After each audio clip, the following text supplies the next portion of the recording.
And Grace is like, you would deny Christ? She's like, straight up. 100% would.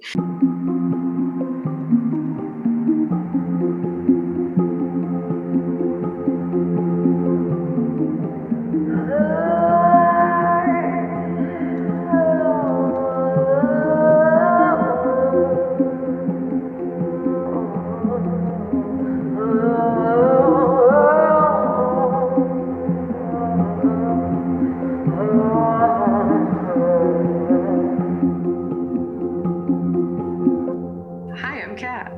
And I'm Gabe. And we're the Ghouls next door. Talking about spooky stuff. Spooky stuff.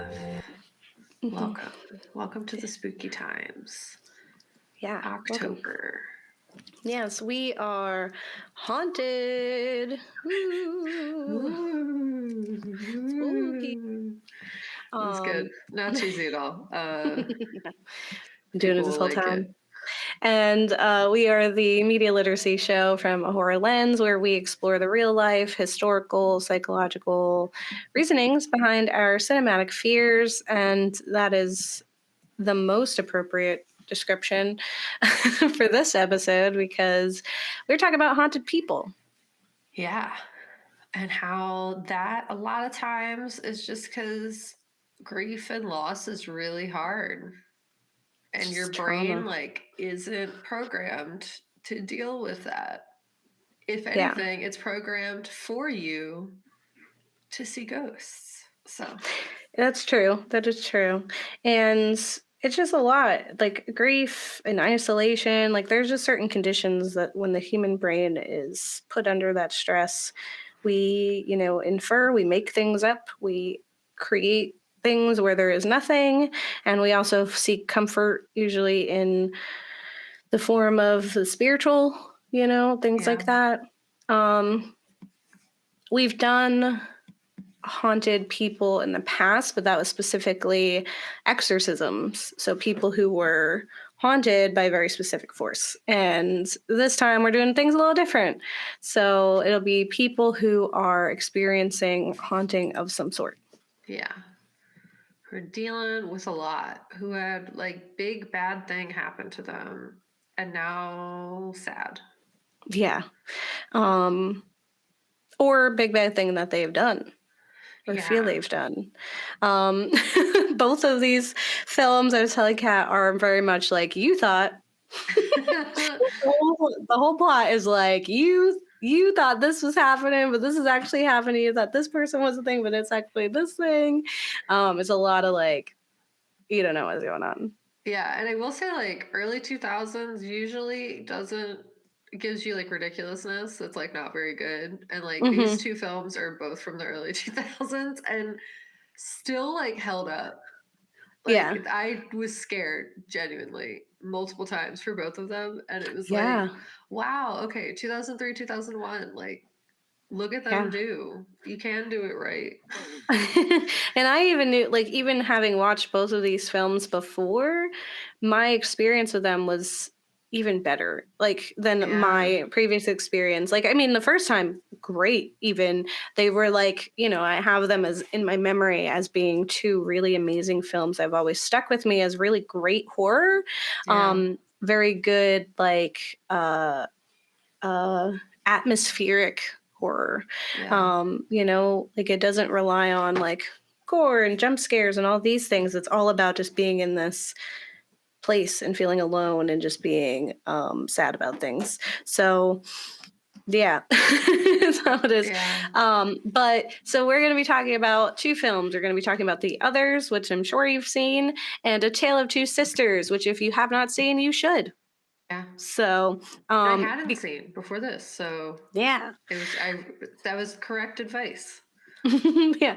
And, speaking of grief, just shout out to the afterlife to one of my best friends ever who passed away. Tale of Two Sisters was a film that she had me watch, and it was my introduction to Korean horror. And it was just something that she so admired and appreciated as a horror film, and it messed me up. It efficiently messed me up, and I was very thankful to her. So that's why Yeah. while watching it, I was really thinking of her. I've been thinking about her a lot Yeah. recently. So as far as like haunted people, there's a bit of haunting happening, and sometimes it doesn't look scary. Sometimes it kind of feels like you're just keeping someone in your head, in your mind, and thinking about them and sharing things with them, even when they're not there. Yeah. So I'm gonna hop in because I'm talking about two films. It's pretty lengthy, You got and words. yeah, I don't want to have to take all the time. Yeah. As I said, we are covering two films, so I'll give the synopsis from IMDb from both, and then kind of go through plot and some of the theme that we're covering today. So the others is from 2001, all those years ago, and it is about a woman who lives in her darkened old family house with her two photosensitive children, becomes convinced that the home is haunted, and is directed and written by Alejandro Amanbar. Um, and yeah, that's pretty it. Just thinks her house is haunted. And then A Tale of Two Sisters is from 2003, and it is about a family is haunted by the tragedies of deaths within the family, and is directed by Kim Ji Woon. So both of them are haunted.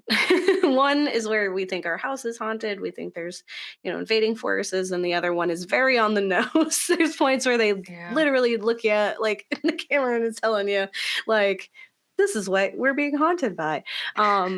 That I really like. I really appreciated it. I was like, thank you for telling me that. So as I mentioned, I watched these two films a very long time ago, and they really stayed with me as being these like staples of good horror. And even though I watched them previously, and despite my terrible memory, I did retain the twist endings. Like I did have most of the information, like especially the others, I knew a lot. Like I knew things that were going to happen in the others, and with the Tale of Two Sisters, I knew like a vague understanding. There was still a bit of twist that I was like, oh right, that too. Yeah. But watching them and even knowing those endings, it enhanced the experience for me, because then I was able to appreciate and really look at these environments and the pain and all the little clues that the creators were leaving for us. There's like dialogue, there's positioning, there's lighting, there's like the way we linger on certain things, where every time it happened, I'd be like, oh, because like, oh, right. And that was just like really exciting. And it really, again, it made me really appreciate the work that they were putting into it. And it's something that's really great Mhm. for a second viewing.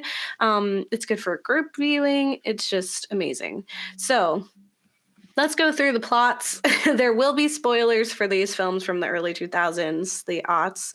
So I do highly recommend both films. It was hard to find the others, and Tale of Two Sisters is on Shudder, but you have a lot of time to go watch it. So go do that.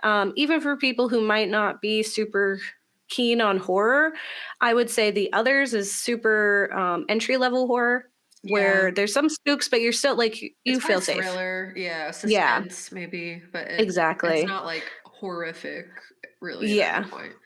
I will say that A Tale of Two Sisters, though, does have some graphic imagery, and it definitely plays into like similar to the J horror crowd of like the long haired, creepy creature that's like lurking. But it's not the Grudge. Like you're not getting like uh, like that craziness. Yeah.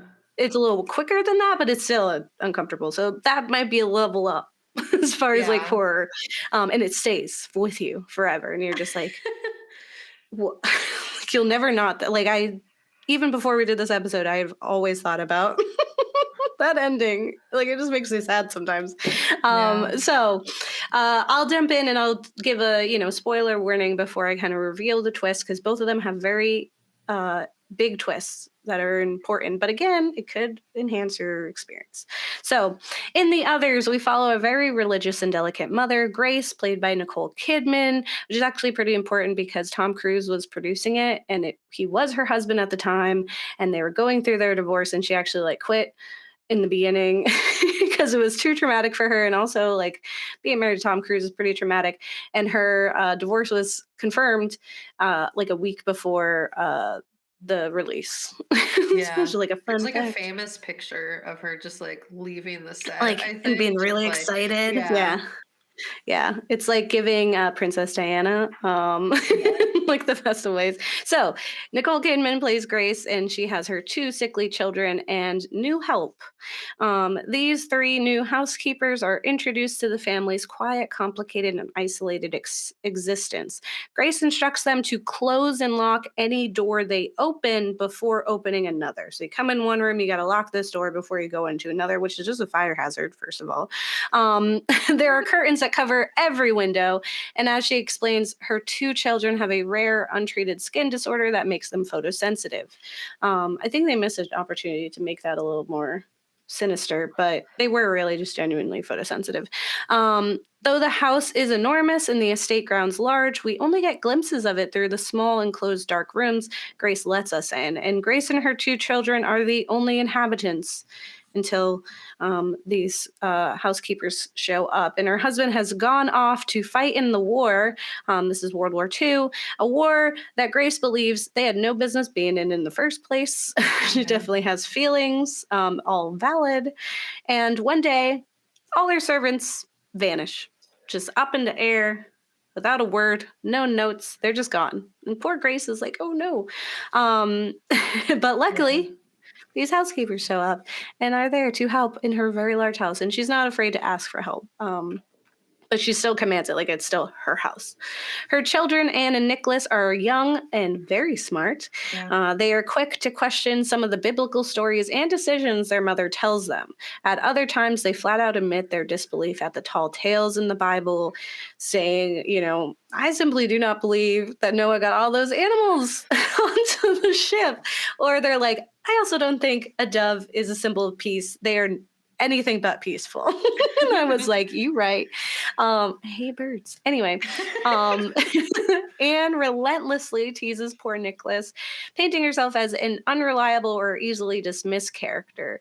However, when she begins to share her experiences, her tall tales of a ghost boy named Victor, and later an entire family of ghosts, including a spooky, clouded eyed woman, older woman, she sticks to her guns despite punishment and the scrutiny of her family. Yeah. She refuses to apologize for lying when she did not lie. Yeah. She's like, I will not apologize for something I did not do.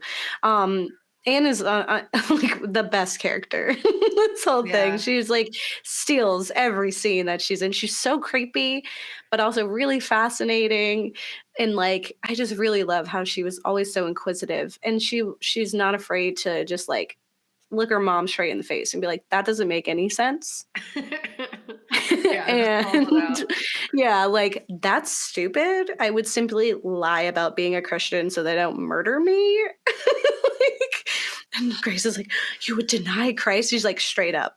100% Like, I would. would still like him, like, Like secrets, in but my like he knows. Like he and I, like we got our own thing going on. He knows what's going on. But these guys, what does yeah. it matter if they know or not? Like I get to live a little longer.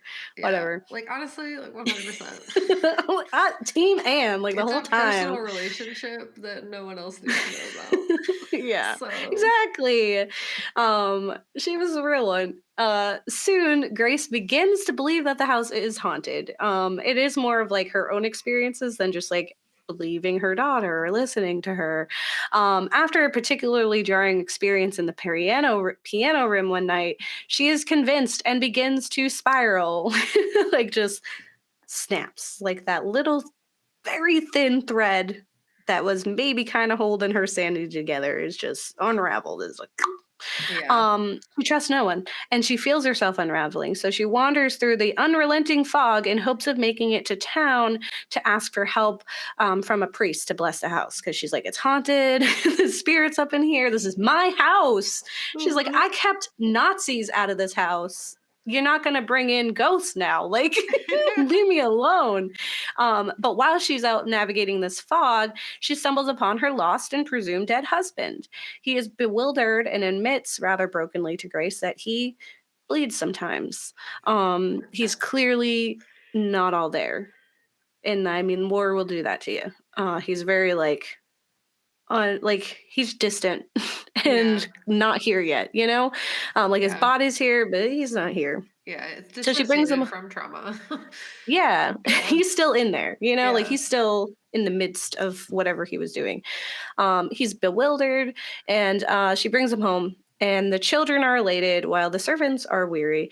And after a fight with her mother, as she spirals out and begins attacking her children in desperation, Anne talks with her father and she tells him what she's been hinting at the whole movie, the tale of that night in which their mother had done something unforgivable and truly awful.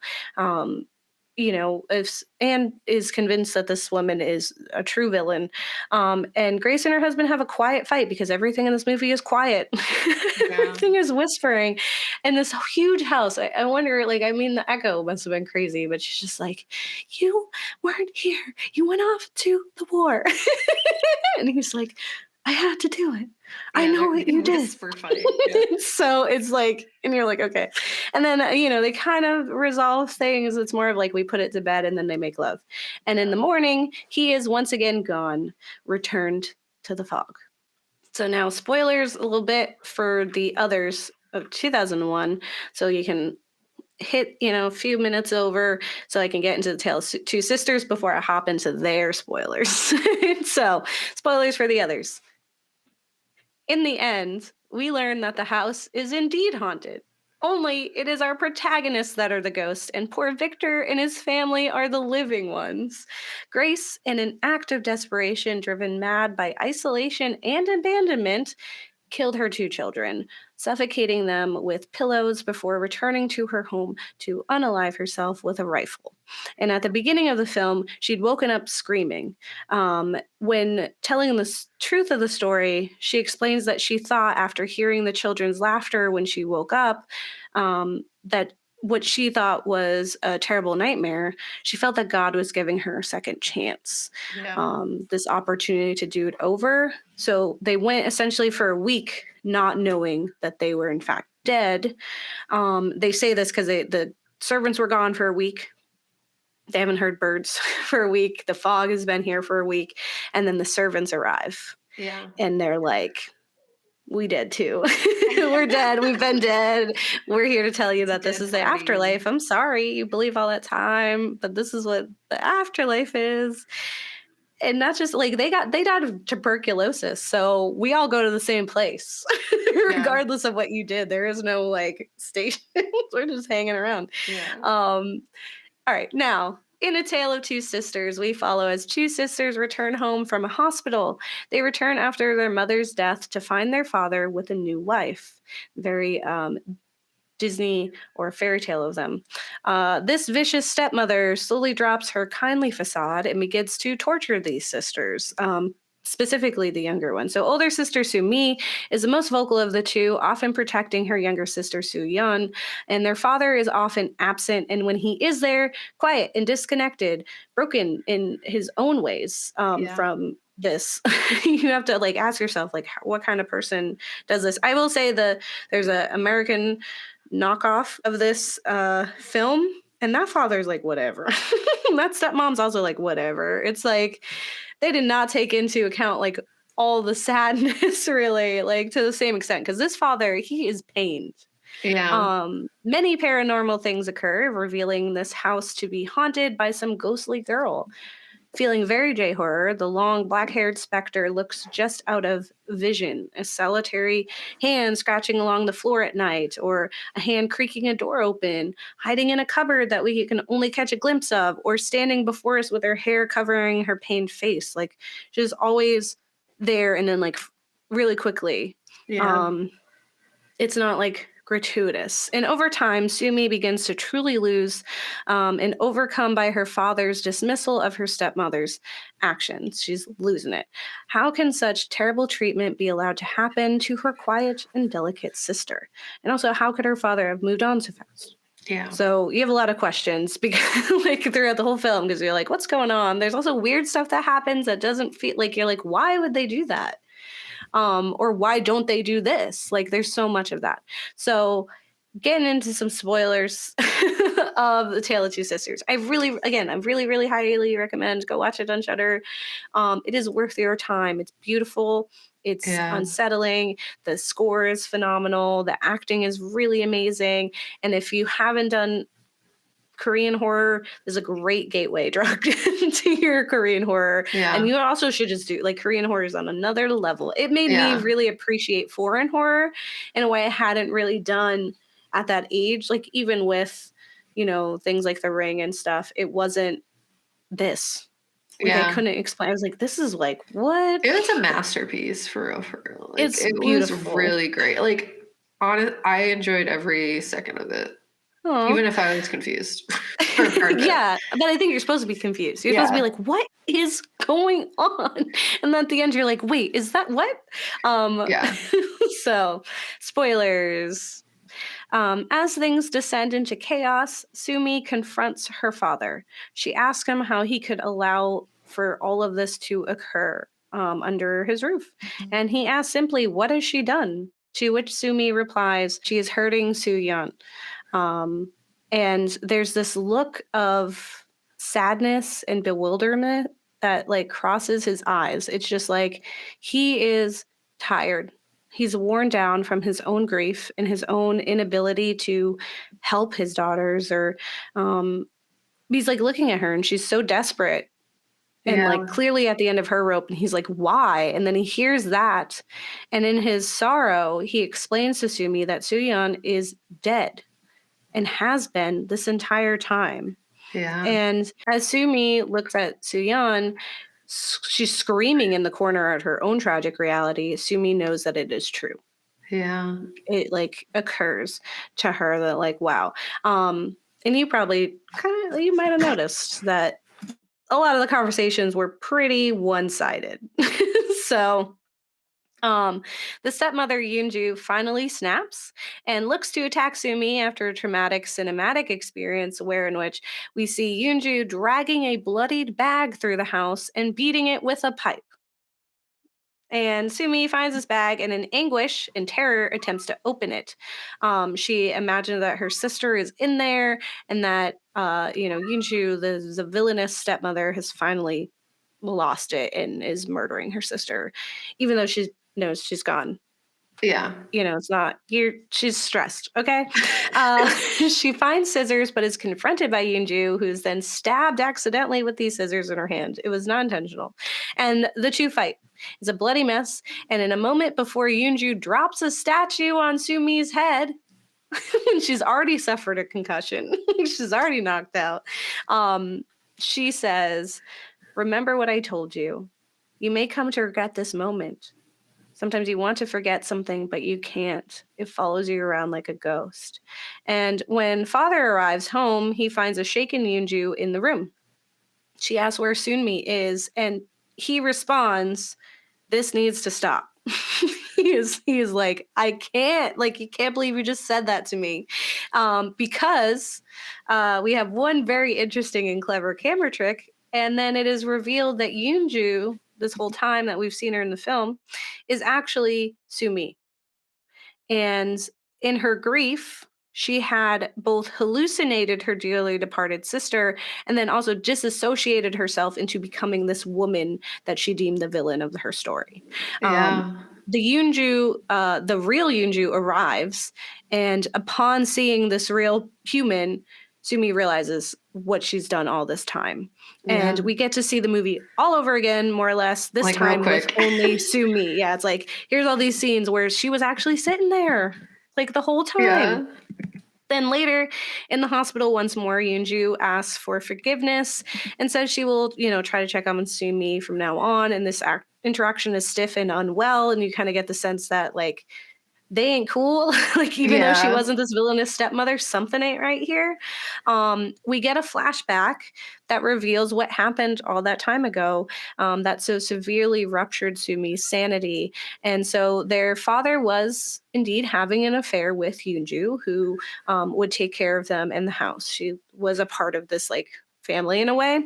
Yeah. And because of this affair, heartbroken, their mother unalives herself in the bureau, or like the closet. What do they call it? It's like an armoire, but like Yeah, not. the barrow. Like, Bureau, yeah. yeah.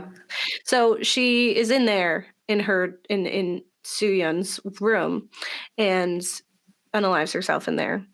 And Soo-yeon awakens, and when she opens the door, she finds her mother in there. And desperately, she pulls on her mother, trying to awaken her or revive her before the whole thing falls on top of her. And the whole house hears the fall. Like, they hear something knock over. How many times have you heard things knock over in your house? But only Yoonju goes to investigate. There's time, like, I hear a thing and I'm like, "You good?" Yeah. Like, whoever's up there, you good? And I don't hear nothing back. I'm coming up. Like, we're gonna investigate. I'm gonna come in here. I don't care if you're in the shower. Like, I'm coming in here now. Yeah. But Yoonju goes to investigate, and she hears the scratching of Soo-yeon needing help under the barrow. Like, she sees that it had fallen, and she hears this. It like shocks her, and then she leaves. Yeah. She's about to leave, like, fully, and she, at the last minute, we kind of see her consider helping. Like, she goes to turn to maybe do something, Yeah. and she bumps into Sumi in the hall. And Sumi essentially harasses her and says terrible things reasonably, because she just ruined her family, and is essentially like, look what you've done. Just Yeah. like, you're terrible. And so Yoonju decides that's enough reason to allow a child to die in this horrific way. Yep. That's enough. And she says to Sumi, "One day you may come to regret this." To which Sumi replies, "Nothing could be worse than being here with you right now." And you're like, why If did only you you say that? knew. Yeah. Also, like, no, like, you'll come to regret this. Why? Like, what is wrong with Yoonju? Anyway, she like, Sumi says a sassy reply because she just thinks there's this, like, lady trying to steal her dad, and she leaves. And she never, like, she leaves not knowing that her sister is dying in the house actively and calling out her name, suffocated by her mother's body. Yeah. It is so sad. That's the Yeah. thing that, like, I always just remember her scratching and calling out for her sister. It made me so sad when I first watched it. I was like, that's it Recently. for me. Yeah. That's it. I was like, wow.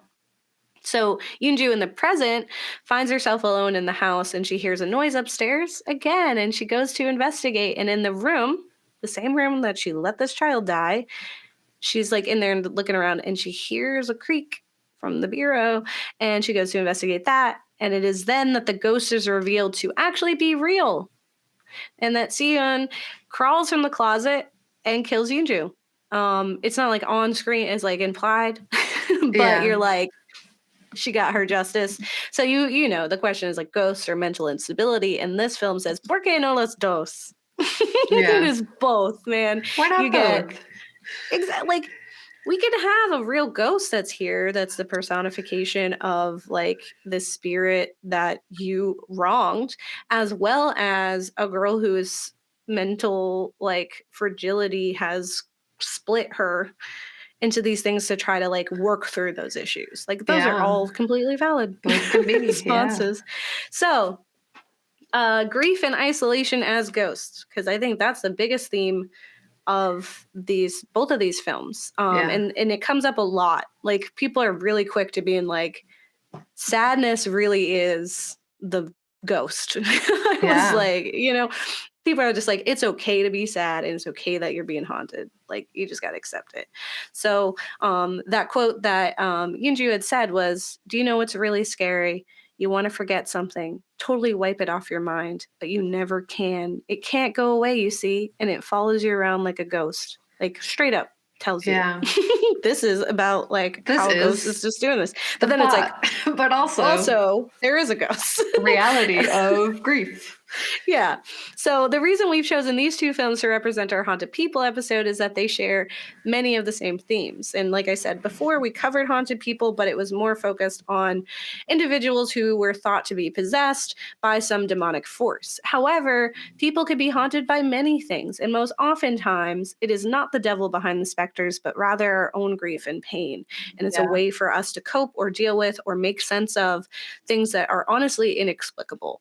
It's Yeah. really like, no matter how much you watch horror movies or you're in the midst of death, it is still, when it hits you that close, it is simply inexplicable.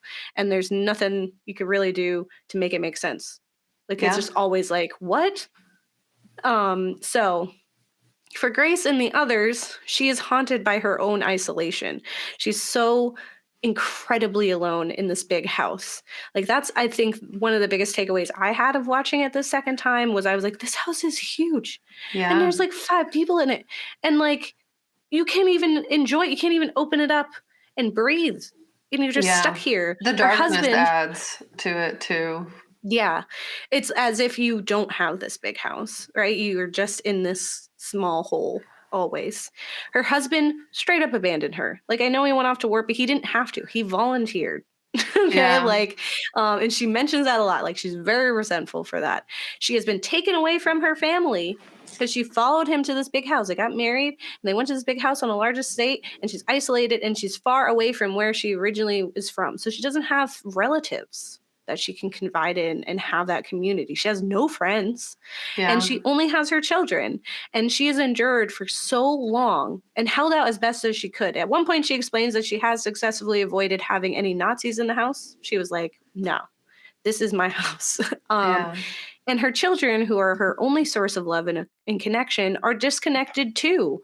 They're also sad and traumatized and growing in this twisted way. And they rely on her and also resent her. And Yeah. that takes a toll. It's inevitable, you know? And so long before they died, they were already ghosts Yeah. in this house. Like, they weren't living, they were undead walking around these halls. Like, what life did these children have that they could not see the light or interact with other children? Yeah. That they had to be locked into rooms and they weren't allowed to move to a different room without permission. And their only like entertainment was the Bible, which is really traumatic. Yeah. And then what life did she have that she was trapped here, overshadowing her children's existence and safety? Like, that was her only task. Yeah. And so director Alejandro Amenbar creates a really masterfully dark and haunting film without much conventional horror, like I mentioned, right? It's this suffocating absence of light or presence that has us seeing things in the shadows, making faces where there are none. But even more impressive are the hints throughout about what has really occurred. So there's like hints. And again, if you're like, you watch it again, you catch them. So we know that they have been dead a week. For that is when the staff altogether vanished without any note or reason. And in one scene, after an argument, Anne begins to hyperventilate in frustration Yeah. because they get this like argument. And so she's like, kids do that when they just like breathe crazy, and you're like, I have to keep you alive. You're doing this crazy thing. So Grace urges her to stop, and she yells, stop breathing like that. And like just keeps like doing that, like stop breathing like that, stop doing that. And she's stress is like amplifying until it simply becomes stop breathing. Yeah. And that's a nod to the actual death of Anne and her brother by their mother, which was suffocation. Yeah. Grace's own headaches, she's like always talking about how she has migraines, could be a reference to her own death, which was a gunshot to the head. Yeah. So those things are like there. Watching this film again later, I was able to catch and truly appreciate those moments. Certain pieces of dialogue hit different with the knowledge of what has occurred. So like when Mrs. Mills, who's one of the mysterious servants, in this touching moment admits to Grace that she does believe in ghosts. And she explains that sometimes the death of a loved one can lead people to do the strangest things. She's trying desperately to show her understanding and care for Grace, who in her darkest moment could not stop herself from this gruesome fate. Yeah. So it's more of like, it's not like an excuse, but it's like, I know where you were. Mm-hmm. And you, like, she's trying to like get her to understand what's going on and like also accept it. Like, it's happened and we know how you got here. Yeah. Right. So A Tale of Two Sisters is inspired by a twisted and sad Korean folktale about two sisters, Janghwa and Hongreon. So, in the folktale, there are two girls who lose their mother at a young age, and their father remarries a ghastly woman who seeks to only harm the girls. In this story, the new wife is like torturing them all the time, and eventually she gives birth to three sons, which makes her like really important. And Yes. she cares only for her sons. And at one point, the oldest daughter, Janghwa, which her name meant like red rose or something. I feel bad. I don't remember because that was like the whole thing. It was like the tale of the red rose and the red something. But she is potentially going to get married, and her father is like, let's have a wedding. And so he enlists the stepmom to help, and she's like, I don't want any of our money to go to this like trash. I don't care about them. All this money should be for my sons. They're perfect. And so she enlists her oldest son to find a dead creature, a dead animal, and put it in Jongwa's bed, like while she's sleeping. It's this bloodied like carcass. And then in the morning, she like wakes up the stepmom and is like to her husband, like, oh, I had this nightmare. I think something's wrong with Jongwa. We have to go check her out. So they run upstairs and they like rip off her covers and they see this bloodied mess there. And the stepmom's like, oh my gosh, she had a miscarriage. So she's been a bad girl sleeping around to the point where she was pregnant and she lost it. So the gods are mad too. And she essentially is killed for that. For oh my being goodness. evil, for being, unchaste. Her younger sister is saddened and refuses to believe that that's what happened to her sister, and eventually unalives herself by going into the water that her sister had died in and drowning. So in the story, while the older brother is the one who actually kills Jongwa in the water, he is attacked by a tiger and loses like limbs. Like he's still alive, but now he's like suffered severely. Yeah. And so like that's like this reaction that he has. But every time a mayor comes to the town to visit, they wind up dead. They're dead. They're murdered by, and the tale is that there's these girls murdering them. Yeah. So as time goes on, this new mayor comes, he's young, and he knows about the tale, but he comes anyway. And in the night, the girls show up. And he asks them, like, what can we do? Like, why are you haunting this? And they simply say, like, they want their name to be, what's the word? Cleared. They want people to know that they weren't unchaste and that she was a good girl. And so he goes to investigate and he finds stepmom had like bringing it around town, this miscarriage. So he goes and he investigates. It turns out it's a rat, not a baby. And so the mom and the sons are arrested and I think put on death row or something, whatever death row of the Joseon era would have been, which is probably just straight up death. And the father is like really sad, but he eventually remarries, and his daughters visit him in a dream and are like, we're all good now and we're ready to come back and be loved by you. And so his new wife gives birth to twins, which he names the same names of his two daughters, and that's them. Okay. That's the end of that. So that was fun. So it's very horrible fairy tale-esque things that have occurred. And they're like, they're both dead, but then they're reborn as twins, and that's justice. And the film only really takes skeletal pieces of the folktale and instead makes a film completely on its own. But they're like, evil stepmother. There's a lot of evil stepmother. Yeah, there's a dead animal in the bed. Is it? Yeah, it's the bird. It wasn't like for that reason, but like it was a part of it. That's super true. There's a few things where I was like, when I was reading the story, I was like, oh yeah, that like I was like, oh okay, it's kind of like this, kind of like that. So it's like it definitely has some inspirations, right? Yeah. It's just not full out that. So in this film, I truly admire the cinematography and the sound design. For the others, the absence of birdsong and the continual darkness really added to the fear. And for A Agreed. Tale of Two Sisters, we get an equally foggy and dreamlike world where the haunts linger on the edges of the screen. And I love a good re-reveal of a film where we get to see moments again, but this time like as it truly happened. Love Yeah. those. Throughout the film, if you know the twist, you pick up on how only the stepmother refers to both of the girls. She only Yeah. says the girls. And you also notice that the father's heart breaks whenever Sumi mentions Sooyeon. Even when she's just like kind of mentioning things about her, he like looks really pained about it. Yeah. Um, he also like never he never looks at the stepmother. It's a whole thing. When he desperately reminds Sumi that they had agreed to not talk about the dresser, it is him hoping to forget about this tragedy of his own family. Um, at one point he inquires, like he comes out and he inquires as to why she's outside alone and in the cold, and you wonder why he didn't say why are you two out here.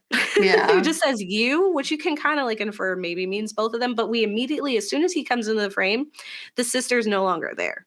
Yeah. Like it was two of them, it was a two shot, and then when he shows up, the two shot is now the father and her, and she like never even looks at Suyeon. She's not like, hey, what do you think about this? She's the mouthpiece Yeah. for them, so it's like you start to pick up on those things if you know.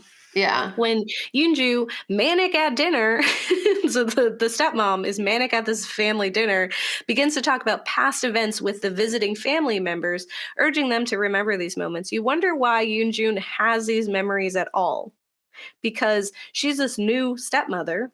Why would she have these stories to tell? Like, why would she be like, remember all that time ago when we did this thing? Like, why would they have done things with her? And you may even wonder why it is Yoonju who is given medication by the father every time. like every single time it's Yoonju, and you're like, what's wrong with her? She wasn't the one who came from the hospital. Yeah. Why Yoonju sleeps in a different room from the father, despite being the stepmother that like ruined their marriage, right? And why their relationship is so completely loveless and disconnected to the point where he never acknowledges her presence. Yeah. And also like why does Sooyeon's screams go unheard every time? Like she is Yeah. always being tortured and no one hears it. So it's like Yeah. what? And like in the others, there are also moments of dialogue that strike you directly in the heart if you already know the twist.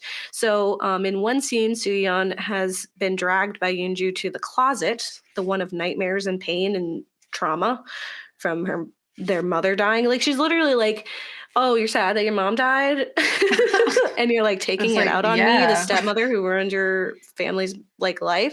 I'm gonna put you in this closet that's really traumatizing. Like we've established that something is up with this dresser that Yeah. we ain't talking about. But she traps her in there, and she's screaming, and eventually her voice is strained by the terror of being trapped, and the stepmother demands an apology, to which Sooyeon responds with a sorry. She's like really sad and broken about it. But Yoonju didn't really want an apology. She wants to terrorize her, so she keeps her in there. And in the morning, Sumi wakes up and, after hearing those telltale scratches, investigates her sister's room. She finds her in the closet and holds her tight, and she whispers through tears, I am so sorry, Sooyeon. I didn't hear you, and I won't let this happen again. And when you know that this is all Sumi living through her own guilt and pain, it hurts all the more, knowing that she wishes she'd heard it that first time and that she could have saved her sister. Like, this is Yeah. her acting that out. Like, at this time, she heard and she opened the door, right?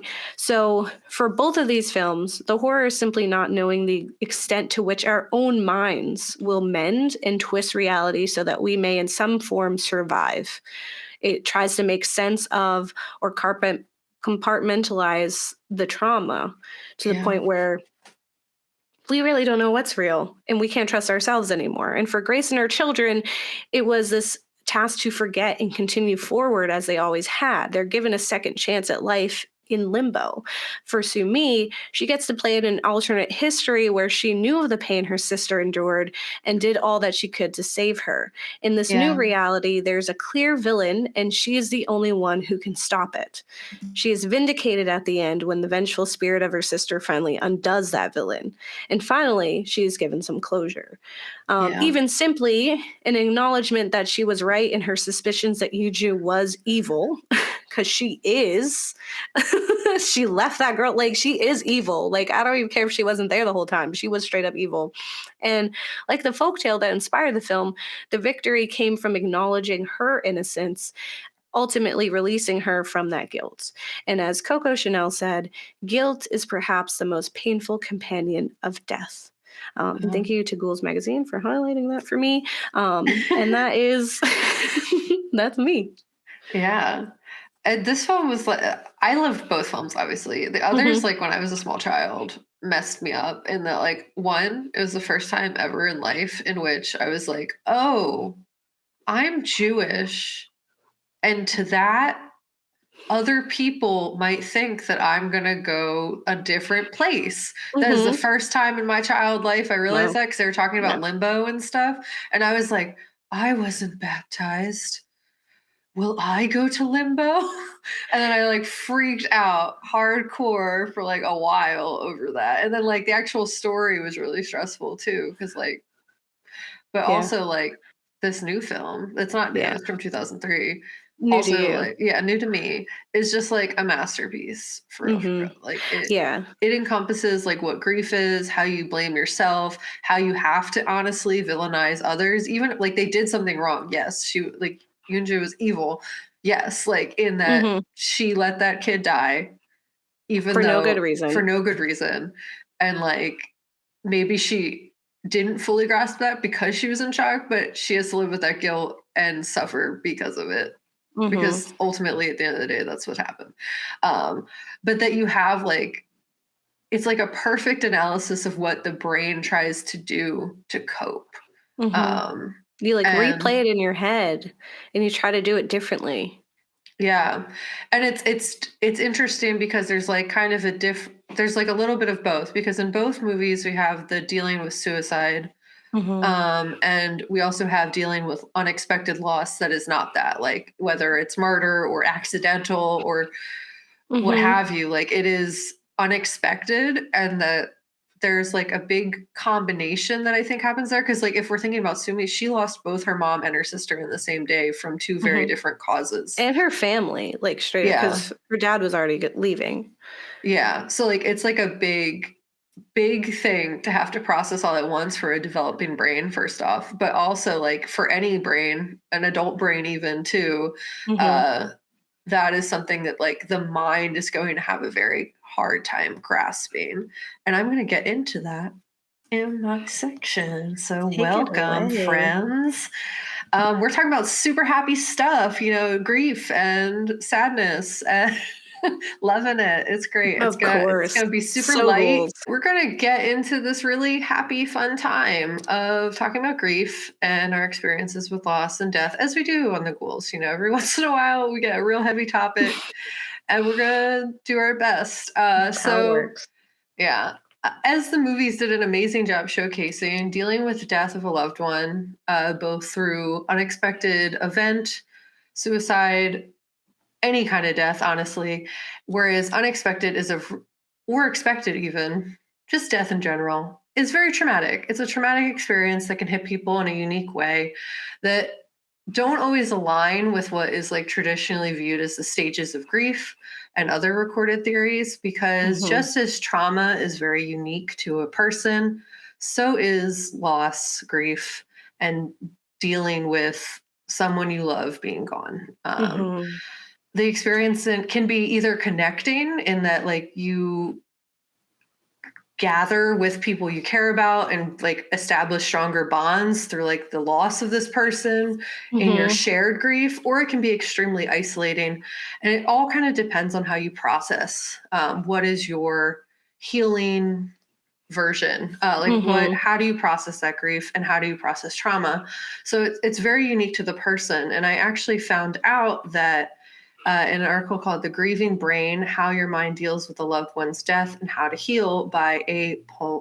Pawlowski, that apparently the 5 stages of grief, denial, anger, bargaining, depression, and acceptance are now considered old and outdated as the model, because not all people go through them, or at least not in that order.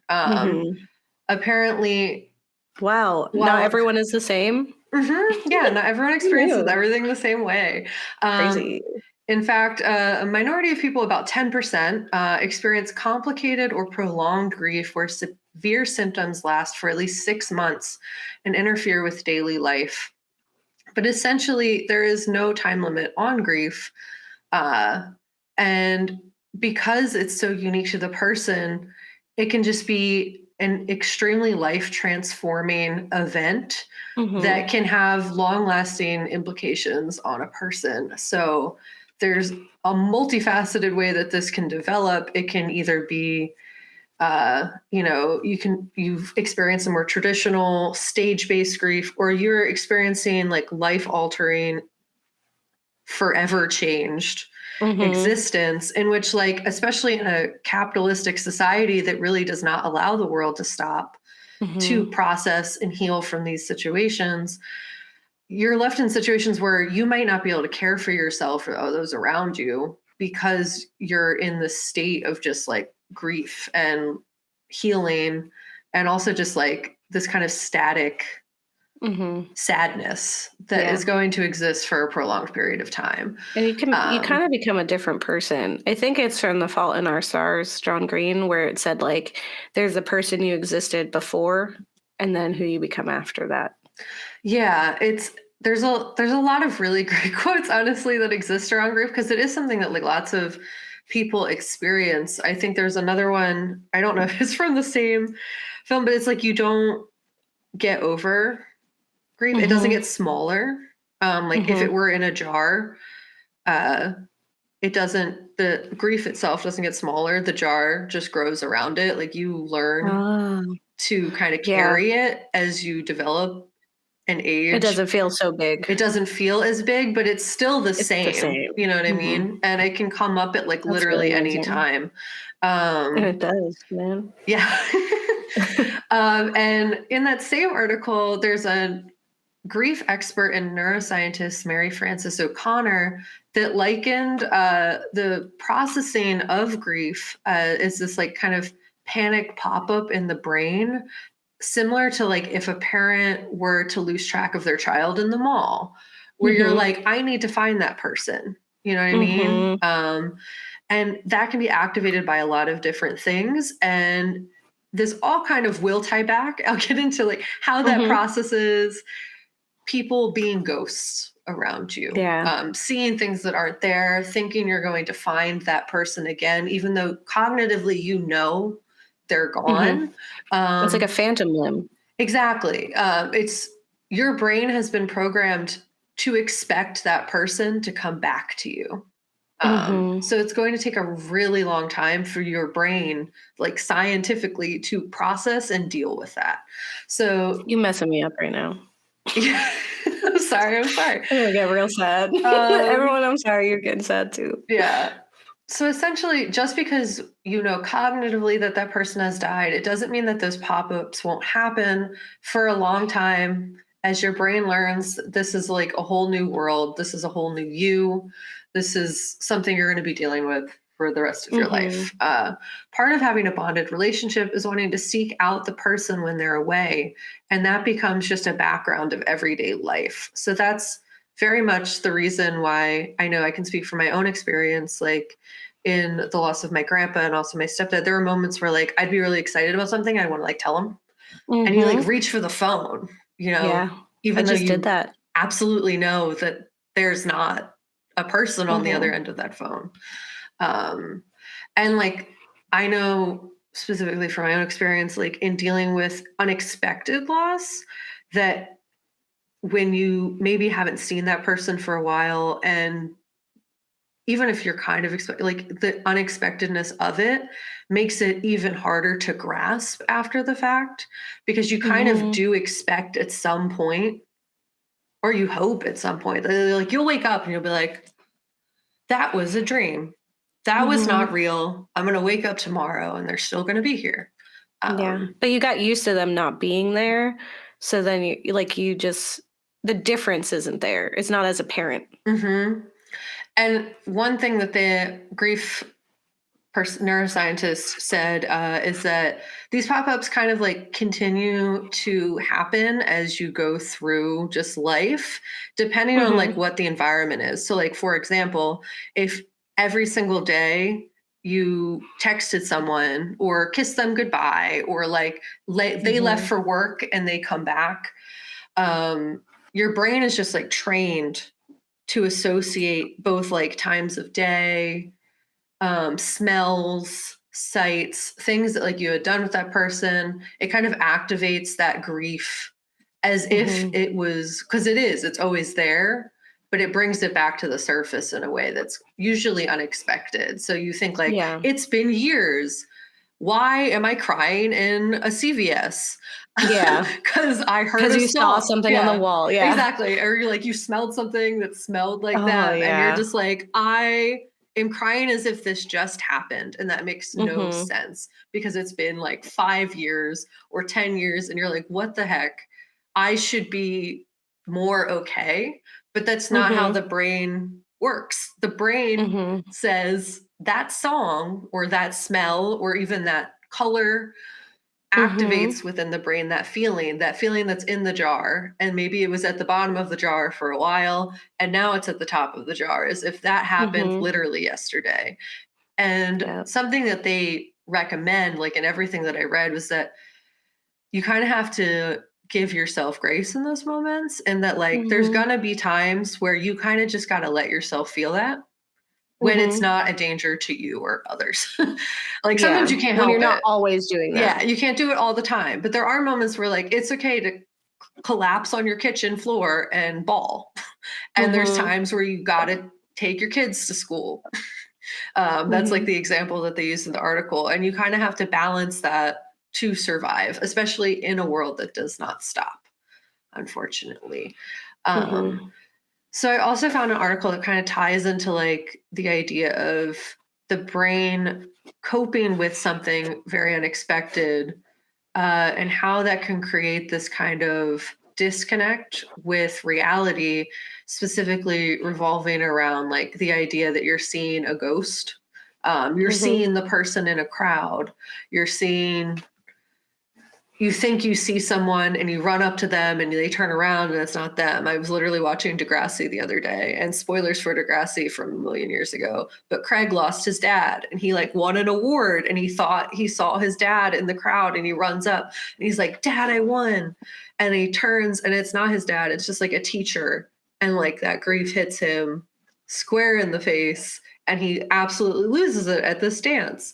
So like Mhm. it kind of does happen where it's actually fairly common where when you lose someone, your brain is searching for them Yeah. cognitively. They're looking for clues. And Yeah. your way of understanding that loss is that sometimes you'll pull at things that don't actually connect. It's kind of like that video game theory I think we've talked about in an episode, where like sometimes you find patterns that aren't there Yeah. because that's your brain's way of coping with You're something making that sense. is unexplainable, Mhm. inexplicable, as you said before, Gabe. And it's a grief response. It's essentially your brain's way of piecing things together to make sense of the world. And there are apparently stages of grief that it got a little bit more complex in an article called Loss, Ghosts, and the Stages of Grief, Part 2 by Mark Gorkin. I'll also talk about Part 1 down the line on mentalhealth.net. But essentially, they go through a longer list. So, Mhm. of the stages of possible grief. And as I said before, like these do not apply to everything or everyone, but it's something that you might when you're experiencing grief, it's perfectly normal for you to experience these stages of sorts, Mhm. and they give 7 instead of the traditional 5. Nice. So they list 1 as shock and denial, like this is not possible or it cannot happen. um, basically it's your brain kind of trying to deny the trauma that is taking place. Yeah, it just seems so unreal Yeah. to what you know to be true. And yeah, it's like usually immediately afterwards that'll when that'll take place, but sometimes it'll come up in different ways. So there's ways where you're like, it's not real, so I'm not going to feel anything yet. It's kind of like you're in shock. You're like, this is not something I can deal with right now, so I'm going to have to deal with it later. Or it's just not real. I'm going to wake up in a few days, or things will be different. There's number 2, fear, panic, and shame. Oh God, what do I do now? What will they think now? That is also associated with like big moments. So like graduations or like things that you like Mhm. expect a person to be at and they're not. Yeah. Those days that are supposed to be very happy can actually be very hard and like activating for those Mhm. emotions, because it's very much like, who am I now that that person doesn't exist? And that was Yeah. me my entire early 20s after my grandpa died. Yeah. I was like, I'm I right don't there need with to you. exist. Throw it away. The quicker I go, the quicker I can be where they are. And that sounds nice. Um, Yeah. so, yeah, it's like, what do I do now? Because if that person was your everything, Yeah. What's what's left? left? So that's kind of like where depression and those kinds of things can really kick in, or even just like long stage dissociation, which is kind of like Mhm. what we see the dad and the others experience, as well as the dad in A Tale of Two Sisters. He's Yeah. just not fully present because he doesn't know That's what how to he's do. feeling. Yeah, there's what are what can I Yeah. do in this new reality? And then you also have shame and like guilt that ties into that. Mhm. The next stage is rage or helplessness.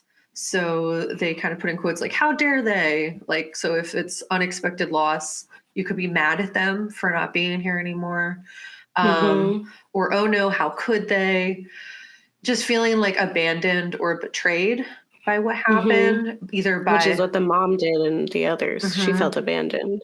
Yeah, like you just kind of feel like, how could they leave me here? Especially if like that Mhm. person is your person and the other, it was her Yeah. husband. Like that Yeah. was her partner and Her only person, her only really. person, and he left and died. And there's Left her this alone. rage that kind of comes with that, or just like feeling like there's nothing you can do to fix it or fix your situation. Mhm. So it can turn into like this rage, inward depression, or self condemnation. It's also like crawling into escapism or other kind of like black hole energy things. So like Mhm. kind of where the mom and the others was, where she was just in darkness in Mhm. this secondary stage of being. Yeah. And she was like Um, performing normalcy. exactly. And there's also lots of people who feel like they have to be okay. Mhm. So Mhm. they'll pretend everything's fine, even if it's not, even if they like believe it to be true for a period. But Mhm. essentially, it always catches up to you, unfortunately. Yeah. She had to be normal for them, her kids. Yeah. So 4 is guilt and ambivalence, the damned if you do, damned if you don't, or making a pact with the spiritual. This is kind of like you feeling either guilt or shame, but also like, I guess this is what people would classify as bargaining. Mhm. Um, you want it to be different. You're looking for clues. You're looking for something to like free you from this reality. Whether that's spirituality and a higher power, whether that's embracing the fact that they're not gone and they are now a ghost and they follow you around Mhm. Mhm. as your best, like, you know, like the sisters, like she's literally seeing Suyeon like next to her, Yeah. even though she's not actually there. Or you'll declare born again allegiance. Like it is the only thing that can get you through this is like God. You may really lean into that. Yeah. Um, I've seen that. yeah, same. Number 5 is focus anger and letting go, or like trying to find a reason to continue. Mhm. So that can go, they say turning a lemon into lemonade, or freedom's just another word. I don't really know. It I seems, think the lemonade is fun because the Lemonade album by Beyonce is supposed to be the stages of grief. Oh, interesting. I didn't know that Mm-hmm. actually. That's funny. It's fun. Yeah, so it's essentially like maybe they're in a better place. They did this so that I could keep going. Like, I know that's something I did a lot with my grandpa. It was that like he sacrificed, like his sacrifices in life were so that I could still be here. Mm-hmm. And like that Mm-hmm. was one of the ways that like I coped with that. I was like, he would be Yeah. mad as heck if I just died now after all of Yeah. that, all that stuff. And I was just like, I'm just gonna give up. He would be pissed. He'd be Yeah. like, Like why they was don't I want sad that all from that you. time for you to just die now? And it's like, fair, touche. Mm-hmm. So yeah, trying to like find hope in this new reality, turning lemons into lemonade, trying to like refocus yourself into the world and accepting in a sense that like it's going to be different now. Um, Number 6 is exploration and new identity. That you're kind of like deciding that you just have to keep going. And you may make like kind of more drastic decisions in this just to like kind of get yourself out of this space. Um, Essentially, you just have to cope. Mm-hmm. You do it afraid. Yeah, do it afraid. You kind of just accept that you're going to have to still be here, I guess, and that's going to be whatever it's going to be. Might Uh, as well. Number 7 is acceptance of the glass is half empty, half full. Essentially, it's this feeling that it's what it is. Mm-hmm. It's your rebirth. You got to find a new reason to be here. You got to find a new way to be. And it's also like you may even struggle at that point where you are accepting it, but you're also like, it's been this long. I need to be a human Mm-hmm. again. Yeah. And that sometimes will force people out of these stages before they're ready, but also will sometimes be the thing that like activates in with them a sense of urgency that they need to start taking like decisive action to existing in this world. And essentially, there's moments where like sorrow is very different than just like being a crybaby. Like it's different. You know what I Mm-hmm. mean? Mm-hmm. Like it's Yeah. different than just like I feel sorry for myself kind of thing. It is deep and impactful loss and like sadness that is not something that's going to go away right away. So you got to give yourself grace. You got to accept the fact that Mm-hmm. like you got to just You heal. gotta feel it. You gotta feel it. You gotta cry when you need to cry, and you need to stand up when you need to stand up, and you're gonna figure that out as you go. It's like Inside Out said, you can feel your feels. Yeah. So there was another article by the same person. I think this is 6. So there's a bunch of parts to this. It's by Mark Gorgon on mentalhelp.net, and he writes a lot about loss. But essentially, there is this connection between loss and grief and the capacity for viewing grief ghosts or like the resurrection or psychic rejuvenation of a person you've lost, whether or not that's writing in a journal that you're writing to them, whether it's Mm-hmm. texting their old number, And whether it's I don't know, like something that like I have a lot is that I'll have dreams that like seem Mm-hmm. very uncomfortably real, but also very nice because the person is Mm-hmm. there and you're like talking to them as if they're still here. I straight up just talk to them. Yeah, you can do that. You can do that too.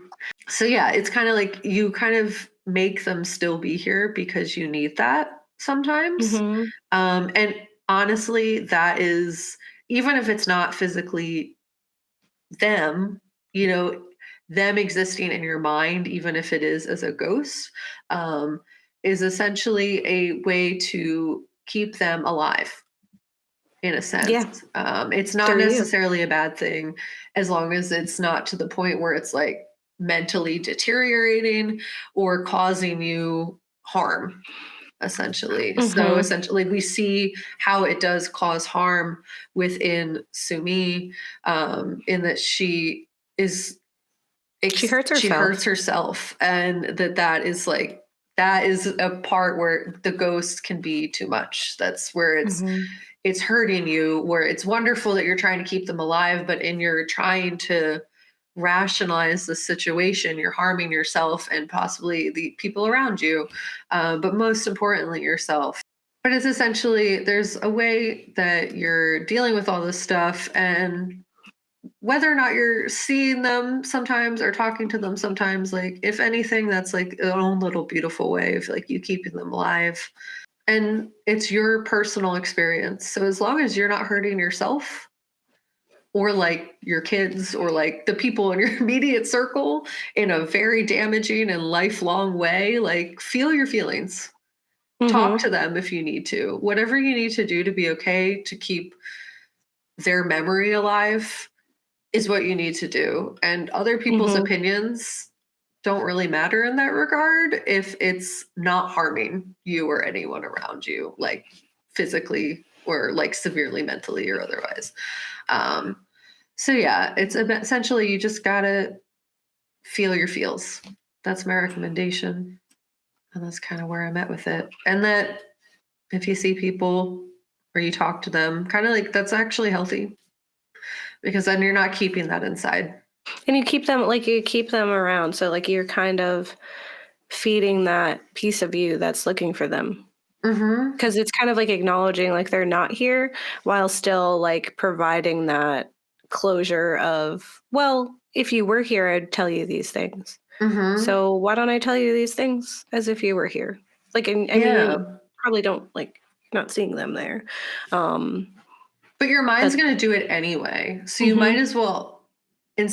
A lot of people, as they grow up, are actively used to denying their own needs, like in mm-hmm, general, like especially when yeah, you've been raised in traumatic situations or even are dealing with trauma.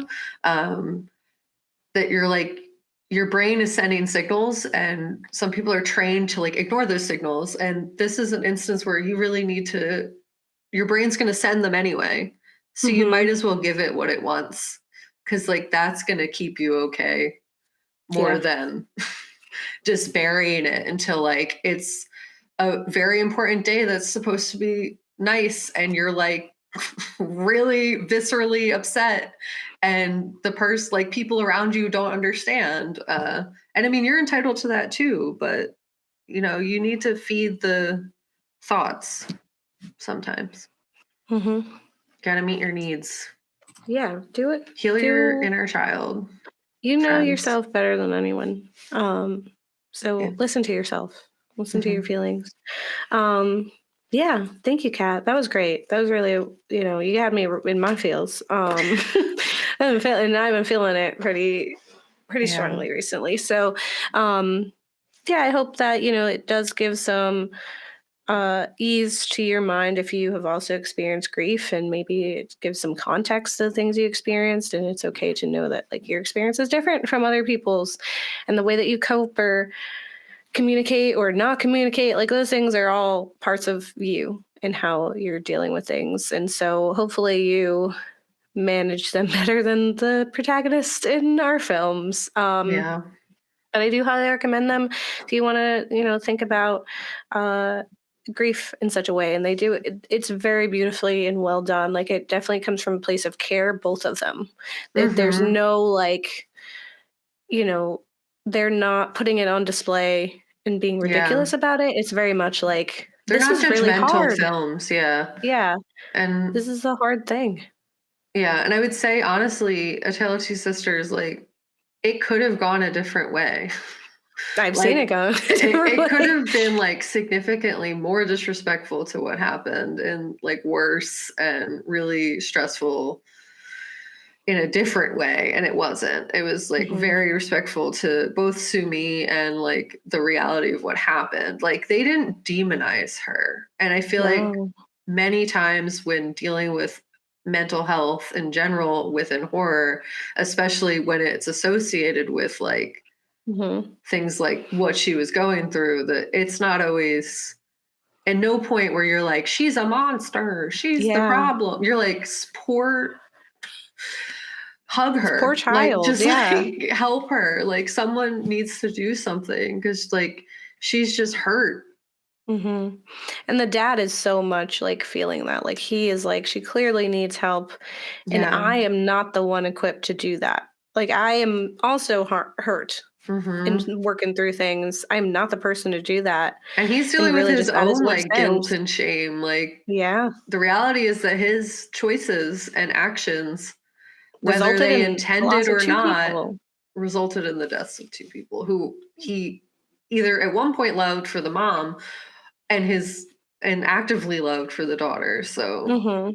And I mean, like, you have children together, like, that doesn't just go away. Like, yeah. I'm sure, Still still cared, loved yeah, her, still yeah. loved. That's Yeah, yeah. People are complex, man.